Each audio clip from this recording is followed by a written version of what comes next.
శ్రీరాముడికి అన్యాయం జరిగితే చూస్తూ ఊరుకోము అని అన్నారు ప్రభుత్వ సలహాదారు వి హనుమంతరావు. ప్రజలకు తెలియాలి అనే తాను పోస్టర్లు ఫ్లెక్సీలు వేశానని అన్నారు. దేవుడి పేరుతో రాజకీయం చేసేవాళ్లు అయోధ్య కానుల చోరీ విషయంలో ఎందుకు మౌనంగా ఉంటున్నారు అని ప్రశ్నించారు. రాముడి కోసం ఢిల్లీకి వెళ్లి పోరాటం చేస్తాము అంటున్న వి హనుమంతరావుతో మా ప్రతినిధి Siddharth face to face. Ayodhya రామ్కు బచావ్ అంటూ ప్రభుత్వ సలహాదారు విహెచ్ కొన్ని పోస్టర్లు తయారు చేశారు. ఇటు బీజేపీ ఆఫీసు నాంపల్లి, అదేవిధంగా గాంధీ భవన్ ముందు, అదేవిధంగా తన ఇంటి దగ్గర ఉస్మానియా క్యాంపస్ దగ్గర కొన్ని ఫ్లెక్సీలను పోస్టర్లను ఏర్పాటు చేశారు. ప్రస్తుతం ప్రభుత్వ సలహాదారు విహెచ్ ఉన్నారు, ఆయనతో మాట్లాడదాం. సార్, ఏంటి మత విద్వేషాలను రెచ్చగొడుతున్నారా మీరు? మత విద్వేషాలు మేము రెచ్చగొడతలేను. మతాన్ని వాళ్ళు మొదలు వాడుకున్నారు. ఏది హిందూ దేశం కావాలని వాళ్ళు మొదలు ఏది అయోధ్య ఇష్యూ వాళ్ళే లేవట్టిండ్రు. పెద్ద ఇష్యూ అయింది. అప్పుడు ఏది ముస్లిం రాజులు ఉన్నప్పుడు ఆడ అయోధ్య గుడి ఉండేది, దాన్ని కూలగొట్టిండ్రు, బాబరీ మస్జిద్ అన్నారు. దానివల్ల ఎన్నో వివాదాలు జరిగి కోర్టులో డిసిషన్ చేసి చేసి చేసి పేషీలు అయ్యి ఆఖరుకు జ్యుడిషియరీ ఒక నిర్ణయానికి వచ్చింది, బాబరీ మస్జిద్కు కట్టుకోవచ్చు, ఇక్కడ ఇది కట్టుకోవచ్చు అన్నారు.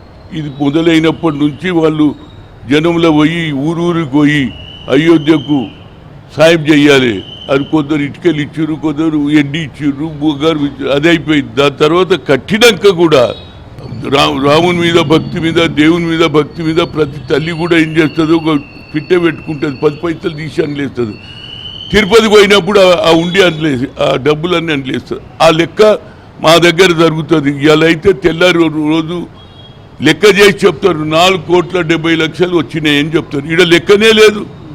ఇంత డబ్బు అంతా జరుగుతుంటే సిట్ ఇన్వెస్టిగేషన్ చేస్తే దానికి ఆర్ఎస్ఎస్ వాళ్ళు దాన్ని ప్రేజ్ చేస్తుంది. చాలా బాగా జరుగుతుంది. పేపర్ లీకేజ్ మీద పార్లమెంట్లో మాట్లాడుతున్న తర్వాత నాకు కూడా ఒక ఉత్సాహం పెరిగింది. తప్పనిసరిగా ఢిల్లీలో ఏదైతే జంతర్ మంతర్ల ఏది మౌన దీక్ష, నేను అక్కడ ఏది రెవెన్యూ ఆయన ఎంఆర్ఓ ఉండే ఆ వచ్చిన డబ్బులన్నీ దేవునికి ఖర్చు పెట్టి దేవుని ఆభరణాలు చేస్తే అవన్నీ కనిపిస్తున్నాయి. దేవుని గుడులు కట్టిస్తున్నారు. దానికి ఉపయోగించాలి, కానీ ఎవరికి వాడు దోచుకుంటే నేను ఊరుకోలేననేది నా ఉద్దేశం. ఏంది మీ భవిష్యత్ కార్యాచరణ ఏంటిది, ఎట్లా ఉండబోతుంది? భవిష్యత్ కార్యక్రమం అనేది ఢిల్లీలో జంతర్ మంతర్లో కూర్చుంటే దేశ ప్రజలకు తెలుస్తుంది. ఎందుకంటే పార్లమెంట్ జరుగుతుంది కాబట్టి పార్లమెంట్ మెంబర్స్ తప్పనిసరిగా ఈ ఇష్యూను రేజ్ చేయాలనేదే నా ఉద్దేశం. న్యాయం జరగాలి. సిబిఐ న్యాయం జరిగే వరకు నా పోరాటం కొనసాగిస్తా. ఇది మొత్తానికి అయితే అయోధ్య రామ మందిరం పైన ప్రజల విశ్వాసం ఎంతో ఉంది, కానీ అక్కడ అనేక అక్రమాలు జరుగుతున్నాయి. అక్రమాల మీద అక్కడ ఉన్నటువంటి ప్రభుత్వం కానీ నరేంద్ర మోదీ కానీ మాట్లాడట్లేదు. పార్లమెంట్ సెషన్ వేదికగా ఢిల్లీకి వెళ్ళి జంతర్ మంతర్ దగ్గర తన వాయిస్ను వినిపిస్తా ప్రజలందరూ వాస్తవాలు తెలుసుకునేలా తన పోరాటం కార్యాచరణ ఉంటుందని ప్రభుత్వ సలహాదారు విహెచ్ చెప్తున్నారు. Video journalist మల్లిబాబుతో Siddhartha, ABN Andhra Jyothi, Hyderabad.